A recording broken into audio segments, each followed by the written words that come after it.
ಕರ್ನಾಟಕದ number 1 PU college Excel PU college Guruvayanakere. BJP Tejasvi Surya ತರ್ಕಬದ್ಧವಲ್ಲದ ಯೋಜನೆ ಹಣ ಕೊಲು ಅನ್ನುವಂತಹ ಆಕ್ಷೇಪ ಮಾಡಿದ್ದಾರೆ.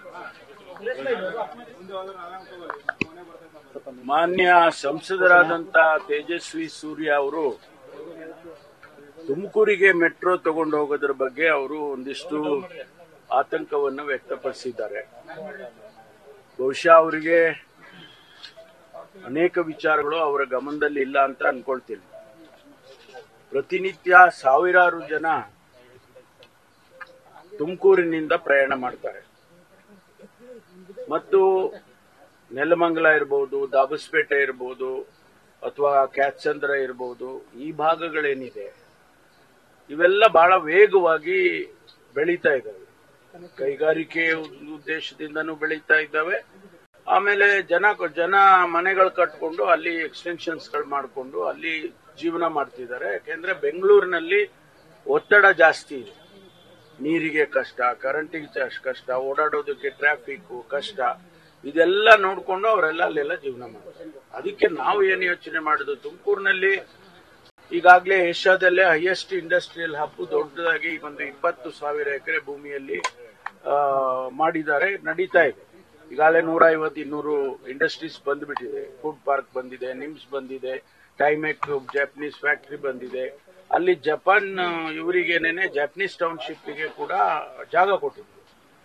ಇಷ್ಟು ವೇಗವಾಗಿ ಅಭಿವೃದ್ಧಿ ಆಗ್ತಾ ಇರುವಾಗ ಅಲ್ಲಿಗೆ ನಾವು ಕನೆಕ್ಟಿವಿಟಿ ಬೇಕಲ್ವಾ? ಒಂದಲ್ಲ ಎರಡಲ್ಲ, ರಸ್ತೆ ಇರ್ಬೋದು, ಮೆಟ್ರೋ ಇರ್ಬೋದು, ಇನ್ನೊಂದು ರೈಲ್ ಇರ್ಬೋದು, ಇದೆಲ್ಲ ಕನೆಕ್ಟಿವಿಟಿ ಇದ್ರೆ ಬೆಂಗಳೂರಿಗೆ ಪ್ರೆಷರ್ ಕಡಿಮೆ ಆಗುತ್ತೆ ಅನ್ನುವಂತ ಉದ್ದೇಶ. ನಮ್ಮ ಈ ಬೆಂಗಳೂರನ್ನ ಬೆಳೆಸುವಂತ ಸಂದರ್ಭದಲ್ಲಿ ನಾವೆಲ್ಲ ಯೋಚನೆ ಮಾಡಿದ್ದು ರಾಮನಗರ ಇರ್ಬೋದು, ಕೋಲಾರ ಇರ್ಬೋದು ಮತ್ತು ತುಮಕೂರು ಇರ್ಬೋದು, ಈ ಟೌನ್ಶಿಪ್ಗಳನ್ನ ಹತ್ತಿರದಲ್ಲಿರ್ತಕ್ಕಂಥ ಪಟ್ಟಣಗಳನ್ನ ಬೆಳೆಸಿದ್ರೆ ಬೆಂಗಳೂರಿಗೆ ಪ್ರೆಷರ್ ಕಡಿಮೆ ಆಗುತ್ತೆ ಮತ್ತು ಎಕ್ಸ್ಪ್ಯಾನ್ಷನ್ ಕೂಡ ಆಗುತ್ತೆ ಅಂತ ಹೇಳಿ ಉದ್ದೇಶ ಇಟ್ಕೊಂಡು ಮಾಡಿದ್ದೇವೆ. ಈಗಾಗಲೇ ನಾನು 2-3 ವರ್ಷದ ಹಿಂದೆನೇನೆ ಇದನ್ನ ಪ್ರಸ್ತಾಪ ಮಾಡಿದ್ದೆ. ಮೆಟ್ರೋ ತುಮಕೂರಿಗೆ ಮೆಟ್ರೋ ರೈಲನ್ನ ತಗೊಂಡು ಹೋಗ್ಬೇಕು ಅಂತೇಳಿ. ಅಲ್ಲಿಂದ ಇಲ್ಲಿವರೆಗೂ ಚರ್ಚೆಗಳಾಗ್ತಾ ಇದೆ, ಎಲ್ಲ ಆಗ್ತಾ ಇದೆ. ನಾವು ಈ ಸಂದರ್ಭದಲ್ಲಿ ಮಾನ್ಯ ಮುಖ್ಯಮಂತ್ರಿಗಳು ಬಜೆಟ್ನಲ್ಲಿ ನಾವು ಇದನ್ನ ಪರಿಶೀಲನೆ ಮಾಡ್ತೇವೆ, ಬಜೆಟ್ನಲ್ಲಿ ಹೇಳಿದ್ರು ಫೀಸಿಬಿಲಿಟಿ ಸ್ಟಡಿ ಮಾಡ್ತೇವೆ ಅಂತ. ಫೀಸಿಬಿಲಿಟಿ ಮಾಡಿದ್ರು. ಫೀಸಿಬಿಲಿಟಿಯಲ್ಲಿ ಅವರು ಪಾಸಿಟಿವ್ ಆಗಿ ಕೊಟ್ಟಿದ್ದಾರೆ. ಈಗ ಅದಾದ ಮೇಲೆ ನಾನು ಒಂದು ಸಭೆ ತಗೊಂಡು ಎಲ್ಲರಿಗೂ ಮಾತನಾಡಿ ಚರ್ಚೆ ಮಾಡಿ DPR ಮಾಡೋದಕ್ಕೆ ಅನುಮತಿಯನ್ನ ಕೊಟ್ಟಿದ್ದಾರೆ. DPR ಮಾಡಿ ಆನಂತರ ಅದರ ಡೀಟೇಲ್ಸ್ ಎಲ್ಲ ಬಂದ ಮೇಲೆ ಅದಕ್ಕೆ ಕಾಸ್ಟ್ ಅದೆಲ್ಲ ವರ್ಕೌಟ್ ಮಾಡಿ ಎಲ್ಲಿಂದ ನಾವು ಹಣ ತರಬಹುದು. ನಾನೇ ಖುದ್ದಾಗಿ 2-3 ಕಂಪನಿಗಳ ಜೊತೆ ಮಾತಾಡಿದಾಗ ಅವರು ನಾವು ಇನ್ವೆಸ್ಟ್ ಮಾಡ್ತೀವಿ, PPP ಮಾಡೆಲ್ ನಲ್ಲಿ ನಮಗೆ ಕೊಡಿ, ನಾವು ಇನ್ವೆಸ್ಟ್ ಮಾಡ್ತೀವಿ, 20,000 ಕೋಟಿನ 20,000 ಕೋಟಿನೂ ನಾವೇ ಹಾಕ್ತೀವಿ ಅಂತ ಹೇಳಿದ್ದಾರೆ. ಅಫಿಷಿಯಲ್ ಆಗಿ ಮುಖ್ಯಮಂತ್ರಿಗಳಿಗೆ ಲೆಟರ್ ಕೊಟ್ಟಿದ್ದಾರೆ. ನಾವು we are ready to invest in Karnataka ಅಂತೇಳಿ ಮಿಡ್ಲ್ ಈಸ್ಟ್ ಇಂದ ಖತಾರ್ ಇಂದ ಅಂತ ಕಾಣಿಸುತ್ತೆ ಅವರು ಕೊಟ್ಟಿದ್ದಾರೆ. ಇಷ್ಟೆಲ್ಲ ಆಗಿರುವಾಗ ಏನೂ ಅದರ ಹಿನ್ನೆಲೆಯನ್ನು ಅರ್ಥ ಮಾಡ್ಕೊಳ್ಳದೆ, ನನಗೆ ಗೊತ್ತಿಲ್ಲ ಯಾವ ಉದ್ದೇಶಕ್ಕೆ ತೇಜಸ್ವಿ ಸೂರ್ಯ ಅವರು ಆ ರೀತಿ ಹೇಳಿದ್ದಾರೆ ಗೊತ್ತಿಲ್ಲ. ನಾನು ಕೂಡ ಅವರ ಜೊತೆಯಲ್ಲಿ ಮಾತಾಡ್ತೇನೆ. ಯಾಕೆಂದ್ರೆ ಇದು ಸಂಘರ್ಷದ ಪ್ರಶ್ನೆ ಅಲ್ಲ. ಇದು ನನಗ್ ಬೇಕು ನಿಮಗ್ ಬೇಡ, ನಿಮಗ್ ಬೇಕು ನನಗ್ ಬೇಡ ಪ್ರಶ್ನೆ ಅಲ್ಲ.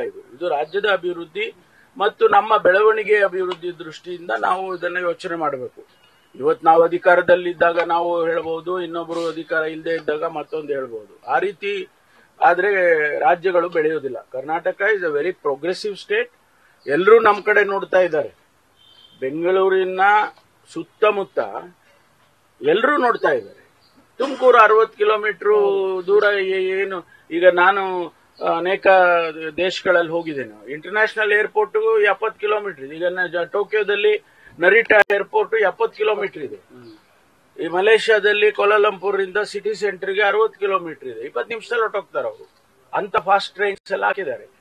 ಆ ರೀತಿ ನಾವು ಪಾಸಿಟಿವ್ ಆಗಿ ಯೋಚನೆ ಮಾಡಬೇಕೆ ವಿನಃ ನಾವು ಆ ರೀತಿ ನೆಗೆಟಿವ್ ಆಗಿ ಯೋಚನೆ ಮಾಡಬಾರ್ದು. ಟನಲ್ಗೂ ವಿರೋಧ ಮಾಡ್ತಾರೆ, ಮೆಟ್ರೋಗೂ ವಿರೋಧ ಮಾಡ್ತಾರೆ. ನಾನು ಏಕ್ದಮ್ ಅವರನ್ನ ಅಭಿವೃದ್ಧಿಗೆ ವಿರೋಧವಾಗಿದ್ದಾರೆ ಅಂತ ಹೇಳಕ್ ಹೋಗಲ್ಲ. ಅವರು ಅಭಿವೃದ್ಧಿಗೆ ವಿರೋಧ ಬಿಜೆಪಿಯವರು ಅಂತಾನು ಹೇಳಕ್ ಹೋಗಲ್ಲ ನಾನು. ಯಾಕೆಂದ್ರೆ ಅವರ ನಡತೆಗಳಿದಾವಲ್ಲ ಅದು ಜನ ತೀರ್ಮಾನ ಮಾಡ್ತಾರೆ. ನಮಗೆ ಬೆಂಗಳೂರು ಕರ್ನಾಟಕ ಅಭಿವೃದ್ಧಿ ಆಗ್ಬೇಕಾದ್ರೆ ಇವೆಲ್ಲ ಬೆಳವಣಿಗೆ ಆದ್ರೆ ಕರ್ನಾಟಕ ಅಭಿವೃದ್ಧಿ ಆಗುತ್ತೆ. ಇಂಡಸ್ಟ್ರಿಯಲ್ ನಲ್ಲಿ ಆಗತ್ತೆ ಮತ್ತು ಎಜುಕೇಶನ್ ಅಲ್ಲಿ, ಇಂಡಸ್ಟ್ರಿಯಲ್ಲಿ. ಯಾಕೆ ಬೆಂಗಳೂರಿಗೆ ಓದಕ್ ಬರ್ತಾರೆ? ಕರ್ನಾಟಕಕ್ಕೆ ಯಾಕೆ ಇಂಜಿನಿಯರಿಂಗ್ ಓದಕ್ ಬರ್ತಾರೆ, ಮೆಡಿಕಲ್ ಓದಕ್ ಬರ್ತಾರೆ? ಬೇರೆ ಬೇರೆ ರಾಜ್ಯದಲ್ಲೆಲ್ಲ ಮೆಡಿಕಲ್ ಕಾಲೇಜ್ ಇದೆ, ಇಂಜಿನಿಯರಿಂಗ್ ಕಾಲೇಜ್ಗಳಿದಾವೆ. ಅಲ್ಲಿ ಯಾಕೆ ಹೋಗೋದಿಲ್ಲ ಹೆಚ್ಚು ಜನ? ಇಲ್ಲಿಗೆ ಯಾಕೆ ಬರ್ತಾರೆ? ಇಲ್ಲಿ ಕ್ವಾಲಿಟಿ ಎಜುಕೇಶನ್ ಸಿಕ್ಕತ್ತೆ. ಒಂದು ಅಂತಾರಾಷ್ಟ್ರೀಯ ಮಟ್ಟಕ್ಕೆ ಇಂಟರ್ನ್ಯಾಷನಲ್ ಲೆವೆಲ್ಗೆ ಎಜುಕೇಶನ್ ಸಿಗ್ತಾ ಇದೆ ಅಂತ ಇಲ್ಲಿ ಬರ್ತಾರೆ. ಈಗ ಬೇರೆ ಬೇರೆ ಲಿಬರಲೈಸೇಷನ್ ಆದ್ಮೇಲೆ ಈಗಾಗಲೇ ಬೇರೆ ಬೇರೆಯವರು ನಾವಿಲ್ಲಿ ಯೂನಿವರ್ಸಿಟಿಗಳು ಎಸ್ಟಾಬ್ಲಿಷ್ ಮಾಡ್ತೀವಿ ಅಂತ ನೆನ್ನೆ ಹೇಳ್ತಾ ಇದ್ರು. ಯಾರು? ಲಿವರ್ಪೂಲ್ ಯೂನಿವರ್ಸಿಟಿ ಇಂಗ್ಲೆಂಡ್ ಇಂದ ಒಂದು ಕ್ಯಾಂಪಸ್ ಮಾಡ್ತೀವಿ ನಾವು ಇಲ್ಲಿ ಅಂತ ಬಂದಿದ್ದಾರೆ. ಆಸ್ಟ್ರೇಲಿಯನ್ ಯೂನಿವರ್ಸಿಟೀಸ್ನವ್ರು ಬಂದಿದ್ದಾರೆ. ಸಾಕಷ್ಟು ಕೊಲಾಬರೇಷನ್ ಕೂಡ ಆಗುತ್ತೆ. ಹಾಗಾಗಿ ಕರ್ನಾಟಕದ ಬೆಳವಣಿಗೆ ದೃಷ್ಟಿಯಿಂದ ನೋಡ್ಬೇಕೆ ವಿನಃ ನಾವು ಬೇರೆ ದೃಷ್ಟಿಯಿಂದ ನೋಡಬಾರ್ದು. ಖರ್ಗೆ ಅವರು ಭೇಟಿಯಾಗಿದ್ದಾರೆ ಸರ್, ಪುನರಚನೆಗಾಗಿಯೇ ಭೇಟಿಗೆ ಹೋಗ್ತಿದ್ದೀನಿ ಅಂತೆಲ್ಲ ಹೇಳಿದ್ರು. ಯಾಕೋ ಅಲ್ಲಿ ಖರ್ಗೆ ಅವರು ಗ್ರೀನ್ ಸಿಗ್ನಲ್ ಕೊಟ್ಟಂಗೆ ಕಾಣಿಸ್ತಾ ಇಲ್ಲ. ಅಲ್ಲ, ನಾನಿನ್ನು ಮುಖ್ಯಮಂತ್ರಿಗಳ ಜೊತೆ ಮಾತಾಡಿಲ್ಲ. ನಾನು ನಿಮಗೆ ಕೇಳ್ತೀನಿ, ಏನ್ ಸ್ವಾಮಿ ಏನ್ ಮಾಡ್ಕೊಂಡ್ ಬಂದ್ರಿ ಅಂತ. ಅದನ್ನ ಕೇಳಿ ತಿಳ್ಕೊಂಡು ಆಮೇಲೆ ನಿಮ್ಗೆ ಹೇಳ್ತೀನಿ. ಏನು ಸಿಗದೆ ಇರೋದು ನೋಡಿದ್ರೆ ಬೇರೆ ಏನಾದ್ರು ಚರ್ಚೆ ಮಾಡೋ ಪ್ರಯತ್ನದಲ್ಲಿ ಇದೆಯಾ ಸರ್ ಹೈಕಮಾಂಡ್? ಅಲ್ಲ, ನಾನು ಮುಖ್ಯಮಂತ್ರಿಗಳ ಜೊತೆ ಮಾತಾಡಿದ್ಮೇಲೆ ವಿಷಯ ಗೊತ್ತಾಗುತ್ತೆ ಅಲ್ವಾ? ಮಾತಾಡದೇನೆ ಹೇಳ್ಬಿಟ್ರೆ ಸರಿ ಇರಲ್ಲ. ಅದಕ್ಕೆ ನಾನು ಮಾತಾಡ್ತೀನಿ. ಯಾರು? ಅಲ್ಲ, ಗೊತ್ತಿಲ್ಲ. ನಿಮ್ಗೆ ಹೇಳಿದ್ರ?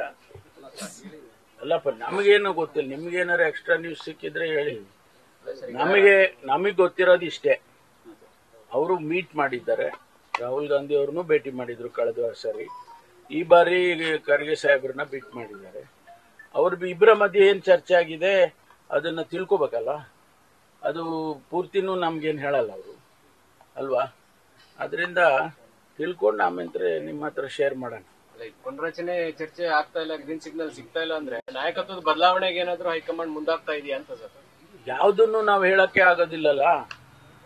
ಈಗ ನೇರವಾಗಿ ಯಾರಾದ್ರೂ ನಮ್ಗಳ ಜೊತೆ ಮಾತಾಡಿ ಹಿಂಗಾಗಿದೆ ರೀ, ಹಿಂಗ್ ಹೋಗಿದೆ ಅಂತ ಹೇಳಿದ್ರೆ ಅದನ್ನ ನಿಮ್ಮ ಹತ್ರ ಹೇಳ್ಕೋಬಹುದು ನಾವು. ಅದರಿಂದ ನಾವು ಅಲ್ಲಿ ಚರ್ಚೆ ಮಾಡದೆ ಹೊರತು ನಾವು ಸುಮ್ಮನೆ ಹೇಳಿದ್ರೆ ಸ್ಪೆಕ್ಯುಲೇಷನ್ ಆಗುತ್ತೆ. ಡಿಜಿಟಲ್ ಅತಿ ದೊಡ್ಡ ಡಿಜಿಟಲ್ ಅರೆಸ್ಟ್. ಹೌದು. ಮಹಿಳಾ ಒಬ್ಬರಿಗೆ 32 ಕೋಟಿ 31.8 ನೋಡಿ, ಅವರು ಕಳೆದ 1 ವರ್ಷದ ಮೇಲೆ ಅವರು ಇದು ನಡೆದಿದೆ. ಸುಮಾರು 187 ಬಾರಿ ಅಕೌಂಟ್ ಅಲ್ಲಿ ಟ್ರಾನ್ಸಾಕ್ಷನ್ಸ್ ಆಗಿದಾವೆ. ಅವ್ರು ಯಾವಾಗಾದ್ರೂ ಹೇಳ್ಬೋದಾಗಿತ್ತು. ಅವ್ರು ಹೇಳಿದ್ರೆ ಅವ್ರು ಸ್ವಲ್ಪ ಹಣ ಆದ್ರೂ ಉಳಿತಾ ಇತ್ತೇನೋ ಕಾಣಿಸುತ್ತೆ. 30 ಕೋಟಿ ಹಣ ಟ್ರಾನ್ಸ್ಫರ್ ಆಗಿದ ಮೇಲೆ ಅವರಿಗೆ ರಿಯಲೈಸ್ ಮಾಡ್ಕೊಂಡಿದ್ದಾರೆ ಅಂತಂದ್ರೆ ಅದು ಯಾವ ಇದರಲ್ಲಿ ಎಷ್ಟರ ಮಟ್ಟಿಗೆ ಅವರು ಎಫೆಕ್ಟ್ ಮಾಡಿದ್ದಾರೆ ಅಂತ ಅನ್ಸುತ್ತೆ. ಅದಕ್ಕೆ ಈಗ ಗೊತ್ತಾಗಿದೆ. ಅದನ್ನ ನಾವು ಸೀರಿಯಸ್ ಆಗಿ ತಗೊಂಡಿದೆ. ಯಾಕಂದ್ರೆ ಇದು ನಮ್ಮ ರಾಜ್ಯದಲ್ಲಂತೂ ಹೈಯೆಸ್ಟ್ ಎವರ್. ಇಷ್ಟು ದೊಡ್ಡ ಪ್ರಮಾಣದ ಡಿಜಿಟಲ್ ಅರೆಸ್ಟ್ ಹಣ ತಗೊಂಡಿರೋದು ಇದೇ ಮೊದಲನೇ ಬಾರಿ. ಅದರಿಂದ ನಾವು ಸೀರಿಯಸ್ ಆಗಿ ತಗೊಂಡಿದ್ದೇವೆ. ಹುಡುಕ್ತೇವೆ, ಬಿಡೋದಿಲ್ಲ. ಮೊನ್ನೆ ಕೂಡ ಏನು ಇಲ್ಲಿಂದ ಅಮೆರಿಕಾದಲ್ಲಿ ಡಿಜಿಟಲ್ ಅರೆಸ್ಟ್ ಮಾಡ್ತಾರೆ ಅಂದ್ರೆ ಬೆಂಗಳೂರಿನಲ್ಲಿ ಕೂತ್ಕೊಂಡು ಅಮೆರಿಕಾದವರಿಗೆ ಡಿಜಿಟಲ್ ಅರೆಸ್ಟ್ ಅಂತ ಟೆಕ್ನಾಲಜಿಕಲಿ ಹೈಲಿ ಅಡ್ವಾನ್ಸ್ಡ್ ಕಂಟ್ರಿ, ಅಲ್ಲಿಗೂ ಕೂಡ ನಮ್ಮವರು ಮಾಡ್ತಾರೆ ಅಂದ್ರೆ ಹಿಡಿಬೇಕಲ್ಲ ಅವ್ರನ್ನ. ಹಿಡಿತೀವಿ, ಬಿಡೋದಿಲ್ಲ. Thank you. ನ್ಯೂಸ್ ಫಸ್ಟ್, ನಿರ್ಭೀತಿಯಿಂದ ನಿಮ್ಮ ಪರವಾಗಿ.